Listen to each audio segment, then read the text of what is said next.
B concentrate, প্রত্যেকে প্রথমে স্থির হও। পরীক্ষা দিয়ে এসেছো, পরীক্ষা ভালো বা খারাপ যাই হয়ে যাক না কেন, সামনে ম্যাথ পরীক্ষাটা ভালো করতে হবে, এই মেন্টালিটি প্রথমে নিজের মধ্যে আনো, নিজের আয়ত্তে আনো। 5টা পর্যন্ত তোমরা সময় কাটাও, 5টা পর্যন্ত বই খুলতে হবে না। এক্সাম্পলগুলো বইয়েই আছে, চোখ বুলিয়ে নেবে। এক্সারসাইজগুলো খাতায় করা আছে নিশ্চয়ই, আমি সব করিয়ে দিয়েছি। এবং তারপর যেটা করবে সেটা হচ্ছে, তাহলে এভাবে যদি তোমরা তোমাদের সেশনটাকে, পুরো রিভিশন সেশনটাকে ডিজাইন করো, তাহলে কিন্তু তোমরা অনেক ভালো ফিডব্যাক পাবে। এসো আলো, এসো হে, তোমায় সুর স্বাগতম। একেবারেই উচ্চ মাধ্যমিক পরীক্ষার্থী এবং ক্লাস 11-এর পরীক্ষার্থী সবাইকে সুর স্বাগতম। তোমাদের প্রত্যেককে বাংলার সবচেয়ে বিশ্বস্ত প্ল্যাটফর্ম এসওই বাংলাতে স্বাগত। আমি তোমাদের আমিনুর স্যার।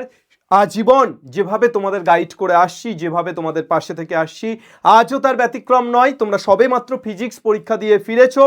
ফিজিক্স পরীক্ষা হয়তো খারাপ হয়েছে বা হয়তো ভালো হয়েছে, আমি জানি না, কিন্তু যাই হয়ে যাক না কেন ম্যাথকে ভালো করতে হবে। আর সারা বছর তোমাদের পাশে থাকাটা তবেই সম্পৃক্ত হবে, তবেই সম্পূর্ণ হবে যদি তোমাদের ম্যাথ পরীক্ষা ভালো হয়। তো ম্যাথ পরীক্ষার আগে মাত্র একদিন ছুটি। আজ 17 তারিখ, তোমরা দুপুরবেলা ভিডিওটা দেখছো। 18 তারিখ তোমাদের ছুটি, 19 তারিখ সকালে ম্যাথ এক্সাম। তো এই 18 তারিখ এবং আজকের যে সময়টুকু আছে, এই সময়টুকুতে কিভাবে তোমরা ম্যাথ প্র্যাকটিস করলে, কিভাবে রিভিশন করলে এক্স্যাক্টলি তোমরা ফুল সিলেবাস কভার করতে পারবে এবং পরীক্ষাতে আগুন জ্বালাতে পারবে, সেটা নিয়েই আজকে ডিসকাস করব। ক্লাস 11 এবং ক্লাস 12 সবাইকে স্বাগত। চলে এসো তোমরা প্রত্যেকে এবং দেখে নাও যে এক্স্যাক্টলি কি ফরম্যাটে তোমরা প্র্যাকটিস করবে। আমি একটা ফরম্যাট তোমাদেরকে দিচ্ছি, এটা তোমরা চাইলে একটু এদিক ওদিক করেও করতে পারো, কিন্তু এই রকম ভাবে যদি তোমরা একটা ফরম্যাট সেট করে টাইম টু টাইম মেনটেন করে ঘড়ি ধরে প্র্যাকটিস করো, তাহলেই তোমরা কমপ্লিট প্র্যাকটিস করতে পারবে। তা না হলে এই একদিনে এত বড় সিলেবাস প্র্যাকটিস করা সম্ভব নয়। পরীক্ষার হলে যাওয়ার আগে হয়তো অর্ধেক সিলেবাস রিভিশনই হবে না এবং সেগুলো পরীক্ষার হলে গিয়ে ভুলে গেলে বিপদ হয়ে যাবে। তাই যা যা পড়েছো, সারা বছর যাবতীয় যা পড়েছো, সেগুলো একবার অন্তত চোখ বুলিয়ে নেওয়াটা খুব প্রয়োজন। কারণ ওস্তাদের মার শেষ রাতে, আর এই শেষ রাতে তোমাদের চোখ বুলিয়ে নিলে তবেই কিন্তু পরীক্ষার হলে গিয়ে পরিষ্কার দেখতে পাবে, না হলে ঝাপসা দেখতে পাবে, মনে হবে ছানি ছানি ব্যাপার একটা আসবে। তো তাই জন্য অবশ্যই আজকে এবং কালকে পুরো ম্যাথ বইটা রিভিশন করে নেওয়া, যা যা সিলেবাসে আছে সেটা ভীষণ গুরুত্বপূর্ণ। তবেই কিন্তু চকচকে পরীক্ষা হবে, পরীক্ষার প্রশ্ন ঝকঝকে লাগবে তোমার কাছে। তো প্রথমেই আসি যে মঙ্গলবার আজকে তোমরা বাড়ি ফিরেছো। ফিজিক্স পরীক্ষা খারাপ হয়েছে অনেকের ভালো হয়েছে। ভালো হলে এক্সাইটেড হওয়ার কিছু নেই, খারাপ হলে ভেঙে পড়ারও কিছু নেই। যেটা খারাপ হয়ে গেছে সেটা নিয়ে যদি ভেঙে পড়ো, পরেরটা খারাপ হবে। আর যেটা ভালো হয়ে গেছে সেটা নিয়ে যদি অধিক উৎসাহিত হও, পরেরটা খারাপ হবে।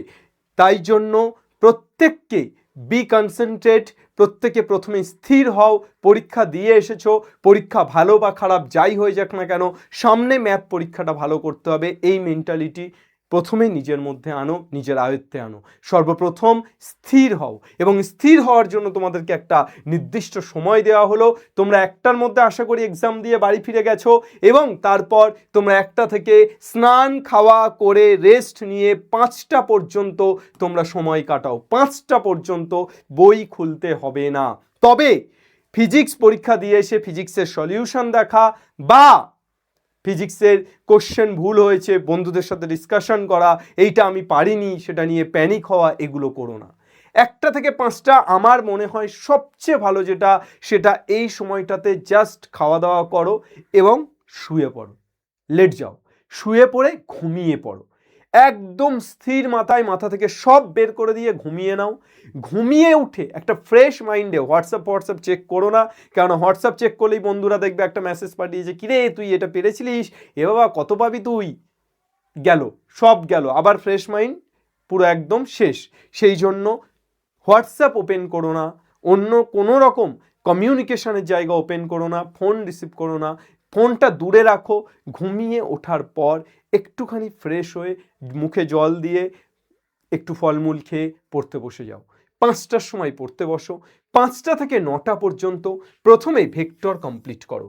অন্ততপক্ষে এই সময়ে দাঁড়িয়ে বইয়ের এসেনদের এক্সাম্পল এক্সারসাইজ তো প্রত্যেকটা তোমরা দেখে নেবে, এক্সাম্পলগুলো বইয়েই আছে, চোখ বুলিয়ে নেবে, এক্সারসাইজগুলো খাতায় করা আছে নিশ্চয়ই, আমি সব করিয়ে দিয়েছি, সেগুলো চোখ বুলিয়ে নেবে এবং তারপর যেটা করবে সেটা হচ্ছে মডেল কোশ্চেন পেপার।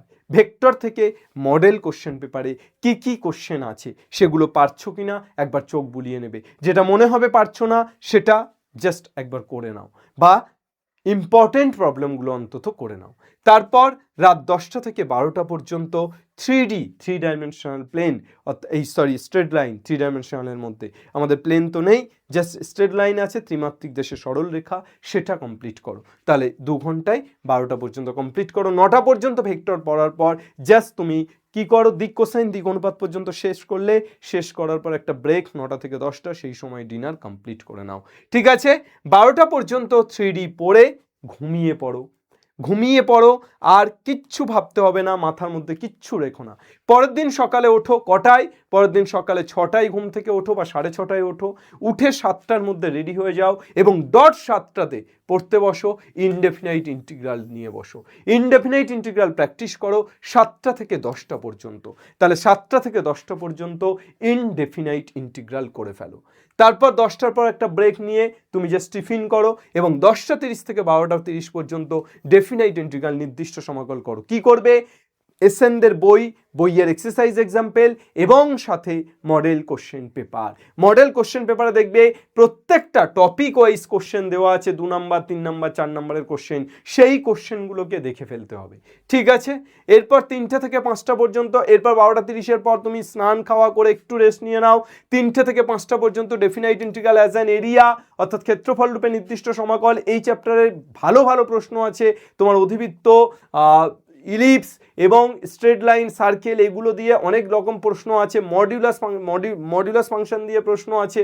এই ধরনের প্রশ্নগুলোকে একটু করে ফেলো।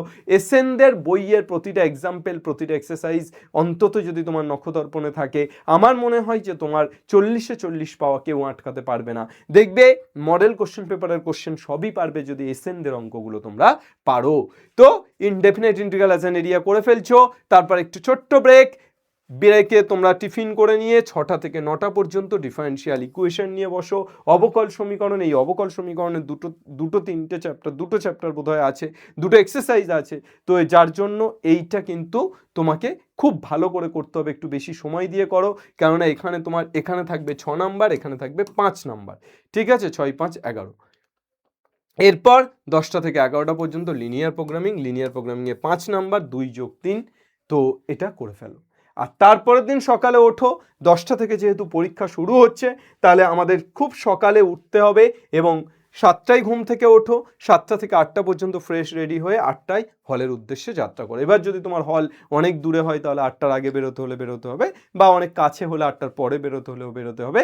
কিন্তু মোটামুটি পরীক্ষার দিন সকালে আমি চাইবো যে আর কিছু দেখো না। হ্যাঁ, খুব ইম্পর্টেন্ট কিছু যদি ভুলে যাও সেটা দেখে নাও, কিন্তু বেশি কিছু দেখো না, তাহলে কিন্তু মাথা গুলিয়ে যাবে, ম্যাথামেটিক্সের ক্ষেত্রে বিশেষত। তাই পরীক্ষার দিন সকালে খুব বেশি কিছু চাপ নেওয়ার কিছু নেই। তাহলে এভাবে যদি তোমরা তোমাদের পুরো রিভিশন সেশনটাকে ডিজাইন করো, তাহলে কিন্তু তোমরা অনেক ভালো ফিডব্যাক পাবে, অনেক ভালো করে আসতে পারবে। দেখবে পরীক্ষার খাতায় কিন্তু যদি অঙ্কগুলো তোমার চোখে জ্বলে, তাহলে পরীক্ষার খাতায় অঙ্কগুলো করা অনেক বেশি সোজা। তাই লাস্ট মিনিটে একবার রিভিশন দিয়ে দিলে তোমার চোখে কিন্তু অঙ্কগুলো ধরা পড়ে যাবে। ঠিক আছে, তো অবশ্যই তোমরা খুব খুব খুব ভালো করে পরীক্ষা দাও। আমি সন্ধ্যা 7টার সময় আসছি, আজকেই অর্থাৎ 17 তারিখ সন্ধ্যা 7টার সময় আসছি তোমাদের লাস্ট মিনিট সাজেশন নিয়ে। সেখানে তোমাদের মডেল কোশ্চেন পেপার তো পরে বেরিয়েছে আমার আল্ট্রা ম্যারাথনের পর, সেই মডেল কোশ্চেন পেপার থেকে বেশ কিছু কোশ্চেন আমি সাজেস্টিভলি দেখাবো এবং সেই কোশ্চেনগুলো হিন্টসও দেবো। তাই সন্ধ্যা 7টার লাইভ, খুব বেশি হলে 1 থেকে 1.5 ঘন্টার একটা লাইভ নেব। সেই 1 থেকে 1.5 ঘন্টার লাইভটা চেষ্টা করো তোমরা প্রত্যেকে অ্যাটেন্ড করার। আই থিঙ্ক তোমরা বেটার রেজাল্ট পাবে যদি অ্যাটেন্ড করো। আর যদি প্রয়োজন না থাকে অ্যাটেন্ড করো না, কেননা পরীক্ষার সময় অপ্রয়োজনীয়ভাবে অ্যাটেন্ড করার দরকার নেই। ঠিক আছে, তাহলে এই হলো আমাদের মোটামুটি গল্প। তোমরা করে দিয়েছো অল্প এসওই বাংলা পরিবারের সদস্য হয়ে থাকার জন্য। এসওই বাংলা পরিবারের যতগুলো চ্যানেল আছে সমস্ত চ্যানেল সাবস্ক্রাইব করে আমাদের পাশে থেকো। আর অবশ্যই এই ভিডিওটি যদি তোমার উপকারে আসে, তাহলে অবশ্যই তুমি অন্ততপক্ষে একটা শেয়ার করো তোমার কোনো একটা বন্ধুর কাছে এবং লাইক করে দিও, ওটাই রেসপেক্ট বাটন।